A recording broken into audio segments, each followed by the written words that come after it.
कंग्रेस राजखान्थि दोलोनि जयनिं हाबाफारि दिनै कुसुगाव ब्लकनि आफादगिरि खोरोम मुसाहारिनि बानजायनायाव गसाइगाव महकुमानि सिङाव थानाय कुसुगाव बिजयनगर गामिनि गेवलां गेलेग्रा फोथाराव दिनै कंग्रेस राजखान्थि दोलोनि हाबाफारियाव कंग्रेस राजखान्थिनि दोलोखौ मोजां मोननानै गुबुन गुबुन राजखान्थि दोलोनिफ्राय गासै सा 80निबो बांसिन रायजो राजाफ्रा कंग्रेस राजखान्थि दोलोआव हाबफैदों। दिनैनि बे हाबाफारियाव गाहाय आलासि महरै नुजाथिफैदोंमोन खोरोम मुसाहारि, सिथिलामिरि नार्जारि, खायरुल जामान आरो सनामुनि मुर्मु बिथांमोनहा।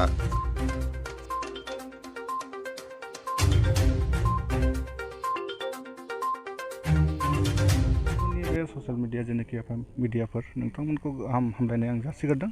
बे बोसोर गोदान लास्ट बेनाखि मासनि थाखाय आं नोंथांमोनखौ आं हामलाय जासिबाय। लोगोसे दिनैनि बे प्रग्राम लानाया जाहैबाय जिहेतु जोंहा फैगासिनो दं जेनाखि एमपि इलेक्शननि थाखाय मोनसे प्रिपेरेसन खालामनाय जादों। लोगोसे जिहेतु बे गासै भारतबर्षआवनो मोनसे जोंनि कंग्रेस दोलोनिफ्राय मोनसे पदक्षेप लादों, बे जाहैबाय हाथि हात जर'। आरो जेनाखि थांनाय समफ्राव लानानै जेरैबायदि जों भारत जर' जात्रा मोनसे प्रग्रामा फैयै नैबे लास्ट डिसेम्बरनि बे जानुवारि लास्ट डिसेम्बराव जोबनो थांगासिनो दं।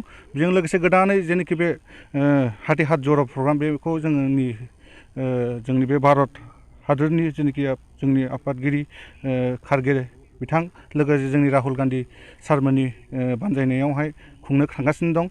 लोगोसे दिनैनि बे जोंनि बिजयनगरावहाय मोनसे जोङो जयनिं प्रग्राम लादों। बे जयनिं प्रग्रामाव गोबांथार सुबुंफ्रानो जोंखौ जोंनि कंग्रेसनि निति नियम आदर्शफोरखौ मोजां मोननानै जयेन जाफैदों। बेहाय 80 जननिफ्राय बांसिन जोंजोंहाय जयेन जादों दिनैहाय।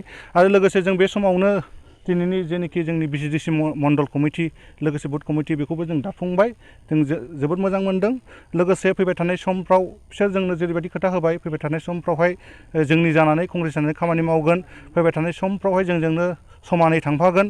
लोगोसे जेनाखि दानि नैबे सरकार सोलिबाय थानाय जेनाखि हिटलार सासन सोलिदों, नोंथांमोना मिथिगौ जेरैबायदि जोंनि गासै भारतबर्षआवनो जेरैबायदि दिनै गोबांथार खस्थ' मोननानै मानसिफ्रा दङ। जेरैबायदि दिनै मोनसे बाजाराव थांनांगौबा बेसेनफ्रानो सोंनो हायै बेबायदि अबस्थायाव जानानै दङ। दिनै सिगांनि जेनाखि जोंनि कंग्रेस सरकाराव जेरैबायदि गेसफोरनि दामा बा पेट्रल डिजेलनि जिखुनु खेथ्रआवनो होना मानो गोबांथार बेसेना खममोन।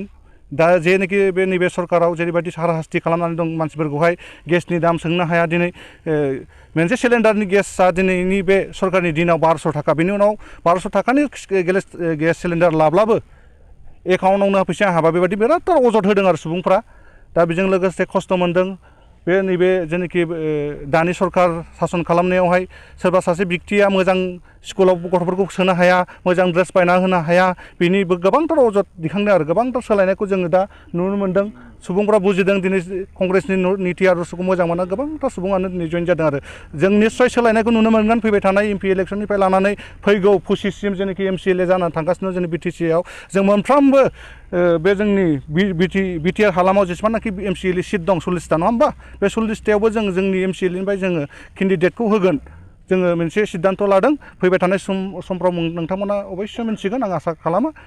हल सनितपुर आरो जाहाथे बिश्वनाथ बे गासै जिहेतु बर' ओनसोल बे बिटिआरआव हाबो मुं थिसनजायो आं बेखौनो लुगैगोन। आरो आङो ससियेल मिडियायावहाय दा बावैसो नुगासिनो दङ जिहेतु एबसु लं लेफ्ट होननाय, UPPL लं लेफ्ट होननाय, बे खोथाया जाथावा आरो मानोना होनबा बे सनितपुर आरो बिश्वनाथ जेनाखि नोगोर हाबसननांगौ, जिल्लाफोर हाबसननांगौ, बे गासै हल बर' जोहोलाव बे गासै गोबांथार दिनै बे जांख्रिखांनायावनो बर'फोर सुबुंफ्रा मुंख्लं जाबाय। गोबांथार सुबुंफ्रा दिनैहाय जेल जानानै दङ। बिसोरखौबो क्रेडिट होनांगोन आरो दिनै गासै आं नुदों ससियेल मिडियायाव एबसुखौ लं लेफ्ट होनदों, एबसुखौबो बिरादथार क्रेडिट होदों, UPPLखौ लं लेफ्ट प्रमद बर' लं लेफ्ट होनदों, बिसोरखौ क्रेडिट होदों। दा बे जाथावनाङा। बे गासैबो नों आं बर' साफ्रोमनिबो अबदान दं आरो दा बिसोरनि थाखायबो जों क्रेडिट होनांगोन आरो बेखिनियानो। बेथ' गोबाङैनो दुखुनांथाव बाथ्रा। दिनै बर'आ जुदि बिदि मोनसे फेस एकराव फैदोंब्लाथ' दिनै रंजन दैमारिया बिदि जेलाव जाफिननांगौ बे गोनांथि गैयामोन आरोना। हयथ' माबा मोनसे राजनितिकलि माबा मोनसे षड़यन्त्र दं आं बेखौ सानो आरो। दा बे जिहेतु सरकार सालायबाय दं जोंनि बे बिटिआर ओनसोलाव, बिसोरनियाव जुदि कुइसन खालामबा हयथ' नोंथांमोना मोननो हागौ बेनि एन्सारखौ, बिसोर बुंनो हासिगोन।